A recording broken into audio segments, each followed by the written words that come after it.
서울 등 수도권 일대 빈집을 털어온 30대 절도범이 검거가 됐습니다. 그런데 잡고 보니 경찰의 추적을 따돌리기 위해 얼굴 성형도 모자라 사지를 늘리는 키높이 수술까지 한 것으로 확인됐습니다.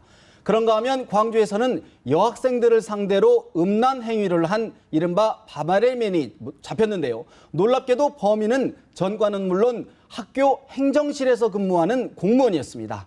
임준태 동국대 경찰행정학과 교수, 양지열 변호사와 함께 문제점 짚어보겠습니다. 임 교수님, 참 저도 이제 사건 기자를 오래 했는데 이거 성형수술에 또 이 사지까지 늘리는 이런 좀 사례가 있었습니까?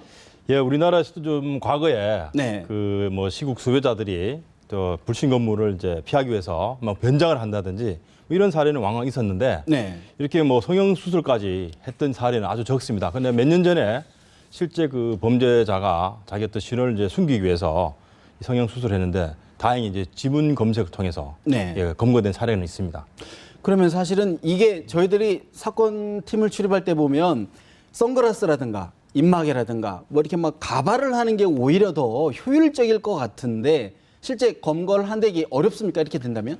예를 들면 요즘 뭐 모자를 푹 눌러 쓰거나 네. 뭐 이렇게 마스크를 하고 뭐 금융기관 주변에 서성거리면 일단 이제 용의자로 의심을 받으니까 차저에 완전히 이제 성형을 하게 되면 그런 이제 의심을 안 받으니까 평상시 자기가 거리를 활보하더라도 어떤 그 불신 검문에서 벗어날 수 있는 뭐 그런 이제 이점이 있는 거죠. 아, 그렇군요. 그러니까 평상시 이제 눈에 덜 띄기 위해서 이제 그렇게 할 수 있다고 그러는데 투입 대비 수익 효과가 어떻습니까, 양 변호사님?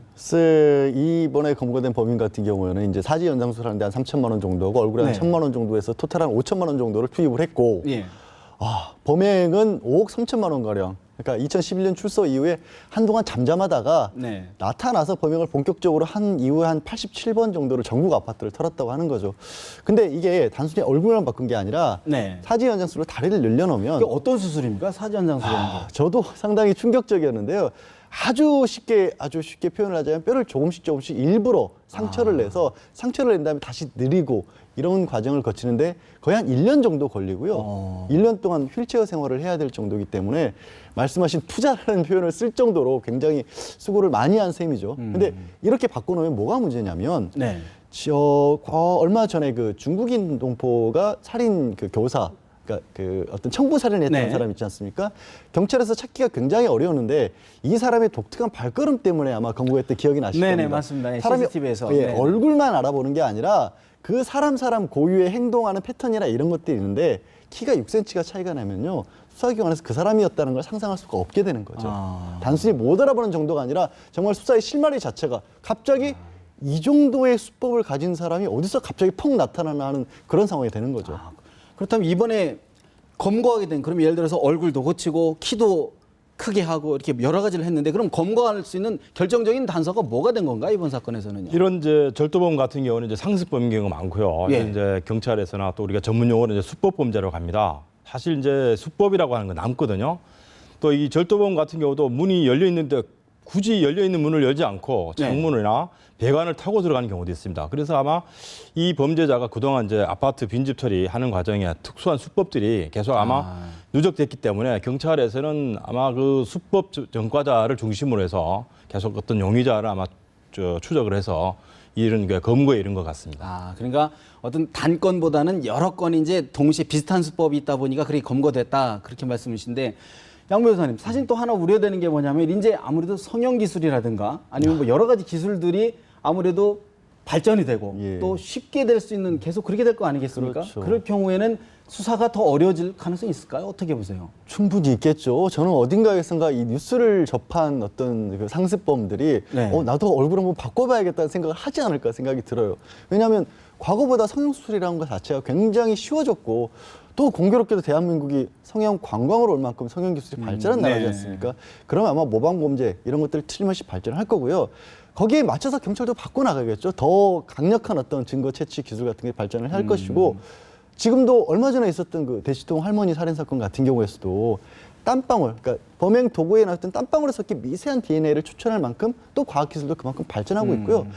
좋은 건지 나쁜 건지 모르겠습니다만 쫓고쫓기의 추격전이 이제는 단순하게 물리적인 추격전이 아니라 과학기술을 놓고도 범인과 수사기관이 추격전을 벌이는 시대가 된 거죠. 그렇군요. 결국 이제 과학으로 도망가려고 하는 거를 과학수사 기법으로 쫓아가야 된다. 그런 말씀인데 다른 얘기를 또 하나 해보겠습니다. 사실 이제 광주에서 우리 흔히 얘기하는 바바리맨이 잡혔거든요. 근데 보통의 경우에는 우리 일반인들이 생각할 때는 바바리맨 하면 뭐 좀 정신적으로도 문제가 있고 또 범과 뭐 범죄 전력도 있고 이런 사람들을 떠올리게 마련인데 학교 행정실 공무원이었단 말이죠. 이거 어떻게 봐야 됩니까? 사실 이 사건의 이제 범죄자도 우리가 이제 얼마 전에 경험했던 뭐 검찰 고위층 인사의 사례를 봤을 때 이런 성적 충동 조절이라든지 노출 장애 이게 이제 심리학적으로 이렇게 좀 그렇게 결론을 내리면은 네. 이런 범죄자들은 일정한 그 사회에 일정한 그 비율의 사람들이 있습니다. 그래서 겉은 뭐 상당히 그 좀 젠틀하지만 실제로 이런 이제 성적인 문제에 있어서는 다소 좀 의외의 행동을 해서 검거되는 사례가 왕왕 있습니다. 아, 그렇군요. 그런데 양 변호사님, 사실은 이게 지금 일반인들도 결국은 이제 뭐 딱 특징되죠. 누구든지 바바리맨이 될 수 있다. 이런 얘기인데 어떤 심리에서 이런 범죄들이 지금 일어날까요? 어떤 심리 상태에서? 이거는 이제 분명히 병적인 부분이 있습니다. 병적인 부분이 있고 이게 문제가 뭐냐면 이게 지금도 사실 표현 자체가 바바리맨 하면 상당히 희화하던 표현 아니겠습니까? 범죄인데. 예, 범죄인데. 그리고 어떤 뭐 유머 같은 데서도 희화하는 소재로 쓰이기도 하고요, 실제로. 그러다 보니까 한 번쯤 이런 것에 어떤 자기 병적인 심리로 해서 노출을 했던 사람이 여기서 제대로 처벌도 받지 않고 거기서 강한 자극을 또 얻고 반복된 행위로 이어질 수 있게 되는 거죠. 문제는 거기서 그치는 게 아니라 이 계속 보여주고 상대방이 놀라고 이런 데서 그치다가 나중에는 직접적으로 행동으로 옮겨가는 그런 계기가 될 수 있기 때문에 이제 사회에서도 바라보는 인식이 두 가지로 이건 분명히 병증이고 그냥 희화에서 그칠 것이 아니라 그런 문제점이 드러난 사람이 있으면 단순한 처벌보다는 어떤 개선하고 예방하고 다시 병을 고칠 수 있는 쪽으로 그런 식으로 시스템을 좀 만들어야 된다는 거죠. 사실 바바리맨 하면 작년에 아주 사회를 떠들썩하게 했던 이제 김수창 전 지검장 그 사건을 계기로 해서 굉장히 사회적으로 좀 논란이 됐었던 부분인데 그때도 사실 얘기 나왔던 게 좀 처벌 수위를 좀 강화해야 되는 것 아니냐 이런 목소리가 있었거든요. 그 지금 이제 물론 대부분의 경우에는 그냥 과태료 처분합니다. 이제 경범죄로 봐서 네. 그게 아니라 정말로 도가 좀 지나치다고 할 경우에도 형법상 공연 음란죄를 적용하는데 네. 이것도 1년 이하의 징역이라서 대부분은 벌금형이 그쳐요. 근데 저는 이게 처벌을 강화한다고 될 문제는 아니라고 아니다. 봐요. 왜냐? 말씀하신 제주 지검장 같은 경우에도 법을 그분이 모르셨을까요? 아니죠. 이거는 정말로 이성으로 컨트롤할 수 없는 어떤 것이 분명히 있었다는 반증이기도 합니다. 그런 분이 이렇게까지 했다라는 것을. 그렇기 때문에 말씀하신 것 처벌을 더 엄격하게 할 필요성이 있는 것도 있지만 네. 그거 못지않게 이걸 어떻게 고칠 거냐. 이거는 단순히 법으로 갈 문제는 아니다. 이거 같이 가져야 된다는 거죠. 의학적으로. 그렇게 하기 위해서는 좀 너무 시간이 많이 걸리고 너무 포괄적인 얘기 아닐까요? 좀 실제적으로 이런 일이 발생하고 있는데. 그렇더라 이제 대신 이런 건 있어야겠죠. 처음에 나왔을 때 말씀드린 것처럼 그냥 희화화될 게 아니라 그런 현상이 있다고 했을 때 보는 사람도 당황하거나 놀래거나 그냥 도망가거나 이러지 않고 적극적으로 신고를 하고 수사기관에서도 어찌됐든 바로바로 잡아서 응징을 하되 네. 그 응징이 단순하게 처벌을 강하게 하는 걸로만 가서는 안 되는 안 게 된다. 아니라 빨리빨리 잡되 거기에 응징 더하기 치료가 같이 병행돼야 된다는 거죠. 임 교수님 어떻게 보십니까? 예, 저도 사실 이 성적인 문제는 사실 그 도덕적, 윤리적으로만 볼 수 없는 이제 측면이 있습니다. 왜냐하면 이제 범죄자의 그 심리적 특성이라든지 이런 부분을 감안했을 때 처벌보다는 사실 치료 쪽으로 가는 것이 이제 일반적 경향이고요. 또 뭐 미국이나 독일 형법 같은 데도 이런 이제 공연 음란죄 같은 경우는 우리나라처럼 한 1년 이하 징역 네. 또는 뭐 $1,000 정도의 벌금 정도니까 뭐 서양이라고 해서 우리보다 뭐 월등하게 또 높게 처벌한 것은 아니고 이런 이제 범죄자가 여러 번 이제 처벌 경력이 생기면 사실 이제 치료 감호 처벌이라든지 이런 또는 그 성적인 부분에 대한 어떤 그 치료, 뭐 호르몬의 분비라든지 이런 이제 치료를 통해서 우리가 좀 접근할 필요가 있는 것이 사실입니다. 왜냐하면 이런 이제 네. 범죄는 사실 그 상습 또는 재범의 그 우려가 계속 있기 때문에 특정한 시기에 이제 중단시키지 않으면 또 향후에 비슷한 시기에 또 이런 범죄를 저지르기 때문에 피해자가 계속 나타날 수 있습니다. 근데 이제 일반 국민들 입장에서는 지난번 김수창 전 지검장 사건 때도 마찬가지로 일단은 좀 그 고위층에 대해서 좀 처벌이 좀 약하다 보니까 물론 그것이 다는 아니겠지만 좀 처벌 수위를 그래도 좀 높여야 전반적으로 여론을 좀 환기하는 것 아니냐 그런 여론이 꾸준히 있단 말이죠. 그렇죠. 이제 이런 이제 성범죄 같은 경우는 이제 어떤 사회 일벌백계식의 그런 이제 처벌을 국민들이 원하는 경우는 있지만 전반적으로 이 범죄자의 경우는 사실 형법상 어떤 책임성을 높게 두기보다는 이제 치료적 측면이 강하기 때문에 네. 비록 사회적 비난 가능성이 있더라도 어떤 환자라는 개념도 우리가 좀 필요하거든요. 그런 네네네. 관점에서 본다면 뭐 성호르몬의 어떤 그 이상적 분비라든지 이런 것을 좀 제어할 수 있는 약품의 어떤 처방이라든지 이런 쪽으로 가는 것이 더 합리적이다. 합리적이다. 그렇게 봅니다. 예. 구별을 좀 하실 필요는 있을 것 같아요. 그러니까 피해자가 직접적으로 있는 범죄, 예를 들어서 네. 고위층이라는 것을 이유로 해서 엉뚱한 사람에게 피해를 끼치는, 뭐 골프장 캐디가 됐다더니 이런 식의 어떤 가불 관계에서 나오는 권력형 성 폭력과 본인이 정말 병적으로 조절을 못해서 본인만 노출하는 증상과는 조금은 다르기 때문에 그 부분에 대해서는 너무 강력하게는 보지 않되, 다만 말씀드린 것처럼 한 번이라도 그런 징후가 나타났을 때는 거기서 그냥 웃어 넘길 게 아니라 바로바로 어떤 처벌이나 치료가 있어야 된다는 거죠. 아, 그렇군요.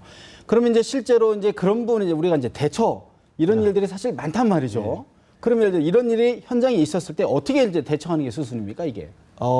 일단 보통은 그 사람들이 어떤 성적 쾌감이나 이런 걸 느끼는 게 상대방이 당황하고 놀라고 이런 데서 즐거움을 느낀다고 합니다. 그래서 당황하거나 놀라지 않고 오히려 정면으로 나무란다거나 아니면 그걸 신고하기 위해서 증거를 채취한다든가 이런 식의 모습을 보이면 굉장히 당황하고 본인도 그걸 그대로 수그러드는데, 다만 주의할 것은 그렇게 하기 위해서는 주위에 여러 사람이 있거나 뭐 예를 들어서 여고생들 같은 경우도 두세 명이 있거나 네. 또 어른들의 도움을 받을 수 있는 거리에 있을 때는 그렇게 하는 것이 좋고, 1대1로 마주쳤다 그랬을 때는 그렇게 하지 않는 것이 좋죠. 1대1로 마주쳤을 때는 혹시 흉폭하게 변할 수 있으니까. 그럼 어떻게 됩니까? 1대1로 1대1로 마주쳤을 때는 일단은 그 자리는 피하는 피하고 거. 바로 이제 뭐 큰 길로 나가서 도움을 요청한다 이런 식으로 하고, 애초에 두세 명이 있는 데서 그런 행동을 한다 그럼 바로 거기서 대면하고 그러지 마시라고 강력하게 해야 된다. 예.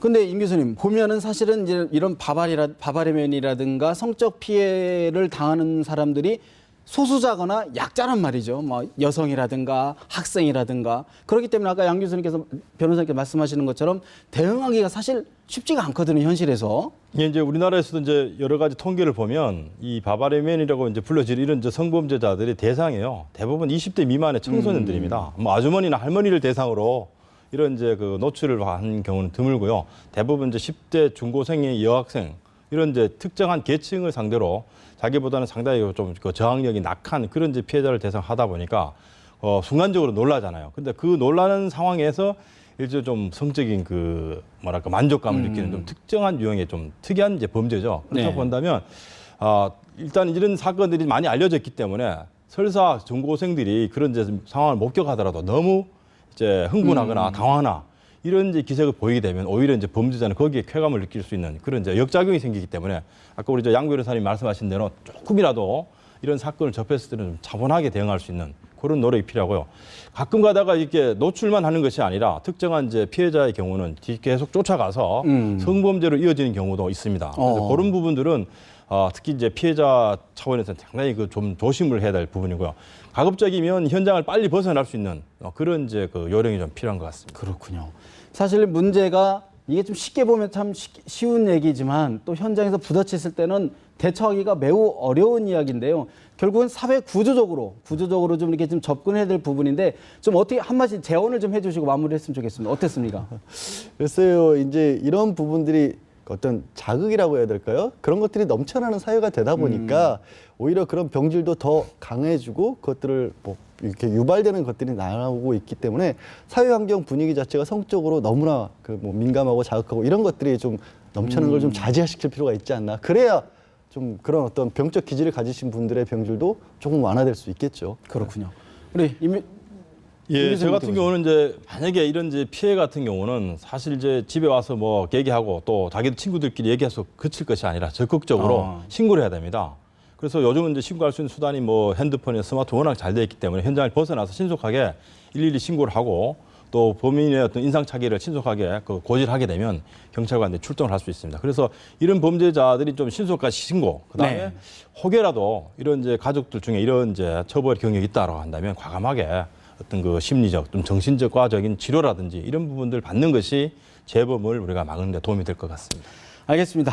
오늘 말씀 여기까지 듣겠습니다. 지금까지 임준태 동국대 경찰행정학과 교수, 양지월 변호사와 이야기 나누었습니다. 두 분 말씀 고맙습니다. 고맙습니다.